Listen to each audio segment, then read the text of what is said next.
자, 반갑습니다. 내 멋대로 고민을 가져와서 상담을 해드리는 내 멋대로 상담소입니다. 자, 오늘은 또 어떤 고민이 와 있는지 한번 봅시다.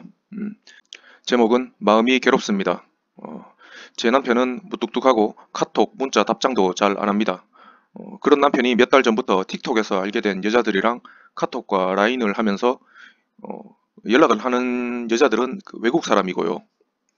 그러니까 틱톡을 통해서 알게 된 외국 여자들이랑 이제 그 메신저를 한다는 거죠.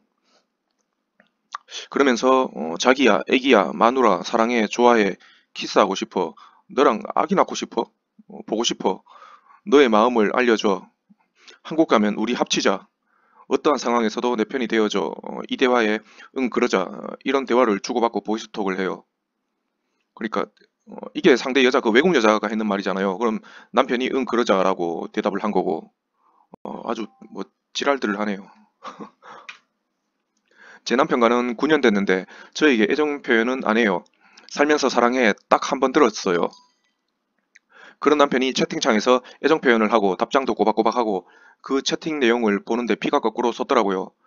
저한테 들킨 남편이 미안하다고 사과하면서 자기는 장난으로 그런 거다. 상대방의 대화에 맞장구 쳐준 것 뿐이다. 남자들은 온라인에서 다 이러고 논다. 뭐라고? 이 새끼가. 등 이런 말들을 제기했습니다. 남자들이 온라인에서 다 이러고 논다고? 누가? 솔직히 남자들이 다 그런 거라는 거 믿지도 않고 채팅 대화 내용으로 제 마음에는 큰 돌덩이가 앉아버려서 얼굴을 보기만 해도 가슴이 답답하고 화가 치밀어 오릅니다. 말도 섞기 싫어서 지금은 말도 안 합니다. 같이 밥 먹는 것도 싫어서 혼자 밥을 먹습니다. 잠도 안 오고 생각만 하면 열불나서 우울해지기까지 합니다. 남편이 저에게 사과를 하고 용서는 마음이 풀려서 하고 싶을 때 용서해 주라고 그러는데 이 일을 제가 이해해야 하는 건가요? 남자는 그런 대화를 장난삼아 많이 한다는 것도 이해하고 존중해야 하는 건가요? 솔직히 용서가 될지 모르겠어요. 제가 이 이야기를 털어놓을 데가 없어서 혼자 속으로 끙끙 앓는 중이에요. 자, 사연은 여기까지인데 이거 굉장히 좀 무거운 사연입니다. 이런 거는 이혼 전문 그 변호사하고 상담을 해야 되는 내용인데 뭐 어쨌든 그 사연이 올라왔으니까 저는 비록 미혼이지만 성심성의껏 답변을 해드리겠습니다. 우선 뭐 본격적인 답변에 앞서서 일단 남편의 그 행동에 대해서 정의를 좀 내릴 필요가 있는데 제가 법률 전문가가 아니기 때문에 그 남편의 행동을 이 법적인 기준에서 이게 불륜이 맞느냐 외도가 맞느냐 그거를 판단할 수는 없겠지만 저는 이러한 행동을 그 정서적인 외도라고 정의를 합니다. 왜 정서적인 외도냐 하면 그 예를 들어 세상에 그 도둑질에 대한 그 처벌 규정이 없다고 칩시다. 그럼 그 도둑질을 하는 인간들이 엄청 많겠죠. 근데 이제 도둑질을 하다가 잡혔을 때 그 감수해야 되는 그 처벌이 있고 그리고 또 사회적인 지탄이 있고 그렇기 때문에 이 도둑질이라는 그 범행 자체가 억제가 되는 거잖아요. 그러니까 처벌이라는 게 있기 때문에 그 범죄를 억제하는 그 역할을 하는 거죠. 그러니까 이것과 마찬가지로 그 사연자 남편이 간통을 그 실행에 옮기지 못한 이유도 우선은 뭐 그 대상 그 외국 여자가 그 외국에 있기 때문이기도 하겠지만 그 간통 행위를 했을 때에 그 걸리면 이혼을 하게 되는 경우가 많잖아요. 그랬을 때에 이혼에 대한 그 기책 사유가 모두 그 남편에게 있게 되잖아요. 그렇게 되면 이제 지금 간통죄가 없기 때문에 뭐 형사상 그거 책임은 없겠지만 민사를 걸었을 때 그 민사상 책임을 져야 하기 때문에 그렇게 이제 불륜을 실행에 옮기기 힘들었다. 뭐 그렇게 생각되거든요. 그러니까 그 남편이란 사람은 이 세상에 그 불륜이나 간통에 대해서 그 민사상에도 책임이란 게 아예 없다고 그러면 이 남편분은 충분히 그 외도를 실행을 했을 가능성이 있다고 저는 생각되거든요. 예.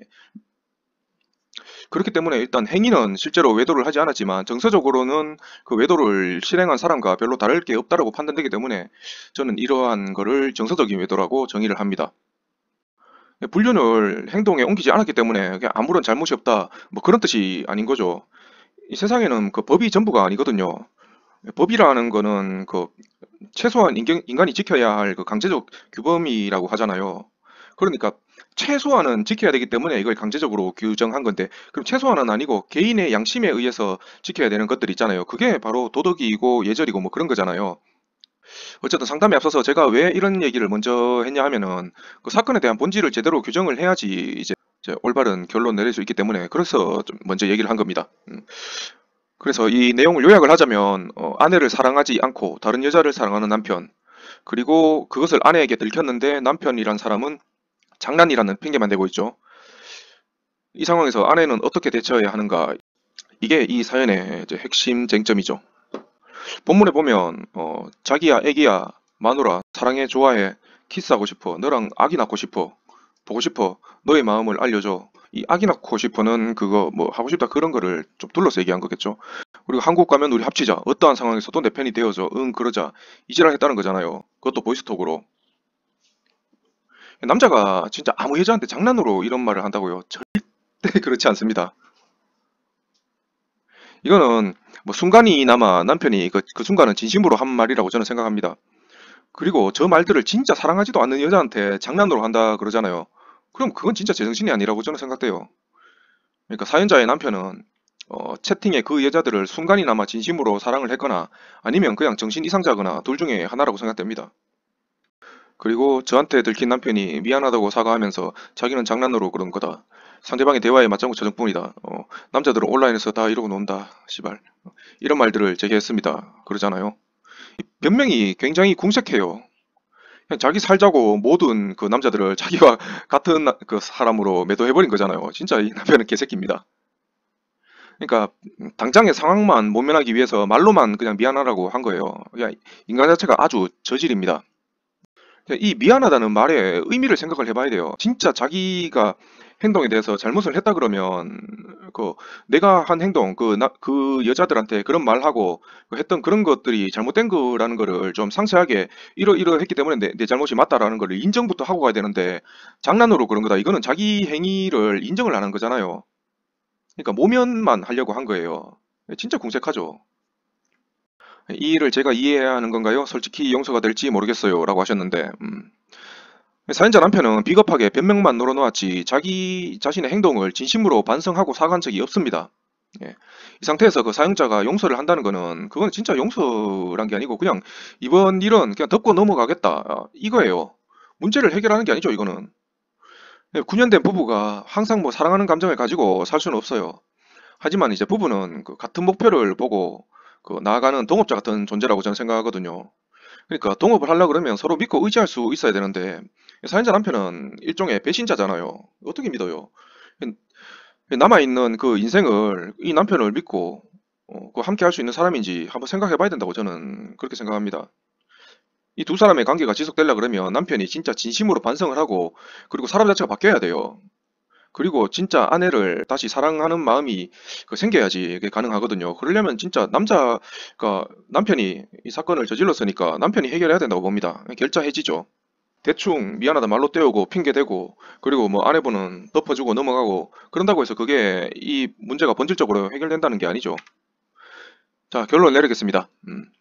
남편이 진심으로 자신의 행동을 반성하고 개과천선해서 사연자분을 사랑할 수 있을까? 이거를 생각해야 되고요. 그리고 사연자분은 앞으로 남편을 진짜 진심으로 믿을 수 있을까? 이것이 이 사연자분의 결정에 앞서서 염두에 두어야 할 관건이라고 저는 생각합니다. 진짜 곰곰이 생각해 보세요. 이게 과연 가능할 것인가? 어쨌든 오늘 사연은 진짜 구질구질한 남편에 대한 이야기였는데 이 아내분은 굉장히 안타깝습니다. 뭐 이런 남자를 만나서 결혼을 했는지 모르겠지만 애가 있는지 없는지는 모르겠지만 애가 있으면 참 가슴이 아플 것 같습니다. 예.